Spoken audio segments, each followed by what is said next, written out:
कभी चावल, कभी जलेबी, कभी मिठाई, कभी फल उससे मंगाया करते थे। पर रामू बड़ा धार्मिक था, भले ही वह सेठ जी का सेवक था। हुआ क्या, जब वो बाजार से आता था, सेठ जी जो भी सामान मंगाते थे उसमें से थोड़ा थोड़ा रामू गरीबों को दान दे दिया करता था, रास्ते में दीन दुखियों को। ये रामू का नित्य का नियम था। हो देखो, धन तो सेठ जी का था, पर रामू उसमें से दान दिया करता था। एक दिन अवस्था पूरी होगी, रामू का शरीर पूरा हो गया और कुछ दिन के बाद सेठ जी का भी शरीर पूरा हो गया। रामू को धर्मराज की सभा में सम्मान मिला और सेठ जी को नरक मिल गया। पर धर्मराज की सभा में दोनों की भेंट हो गई। अरे सेठ जी ने कहा, अरे रामू तुम यहाँ धर्मराज की सभा में कैसे? मैं तो यहाँ नरक को जा रहा हूँ।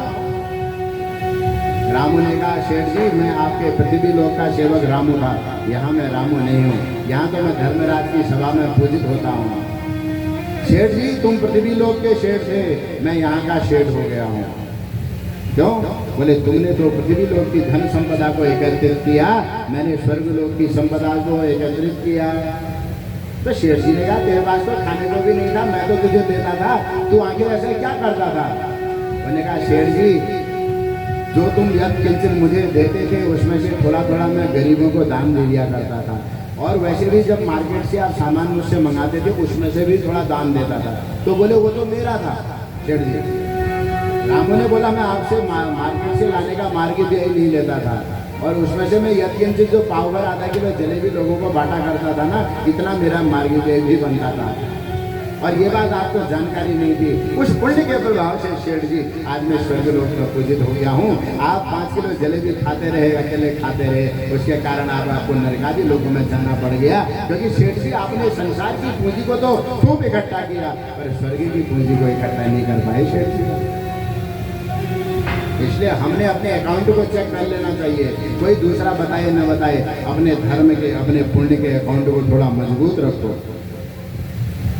हम जीवन में इतना सब कुछ कमाते हैं, पर अपने पितरों के निमित्त कुछ कर नहीं पाते हैं।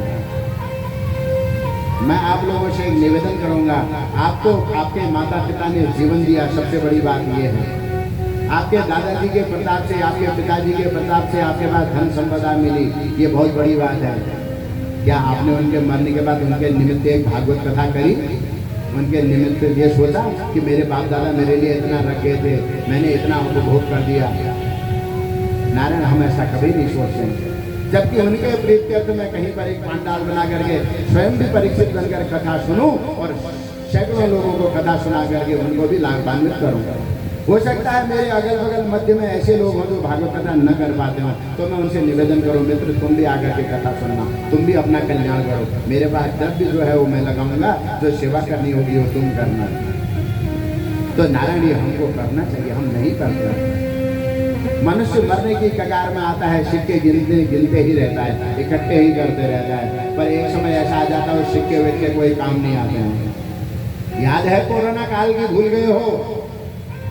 कोरोना काल में आदमी को पैसा वैसा कुछ समझ में नहीं आ रहा था, बस मनुष्य सोच रहा था मैं जीवित रह जाऊं संसार में, भाई यही मुझे चाहिए। सब कुछ, पूरी सृष्टि ठप हो गई थी साहब, हिंदुस्तान ही नहीं अभी तो पूरे विश्व ठप हो गया था।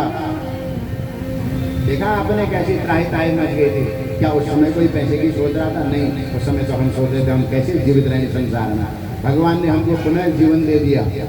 भगवत देखो, हमारे लिए औषधि आई, वह भगवान की कृपा से ही आई है, मत समझ लेना। वही इस संसार में जीवित रह पाए जिनके ऊपर भगवान का अनुग्रह है, नहीं तो ऐसे ऐसे लोग इस संसार से चले गए। मैं ये नहीं कह रहा हूँ उनके ऊपर भगवान का अनुग्रह नहीं था, फिर भी एक बात ये समझो, आप लोग उस कोरोना के प्रभाव से बने हुए हो, तो अपने ऊपर भगवान की कृपा समझो। पर अब इस भगवान को भूलना मत, याद रखो प्रभु तुमने हमें यह बहुमूल्य जीवन दे दिया है।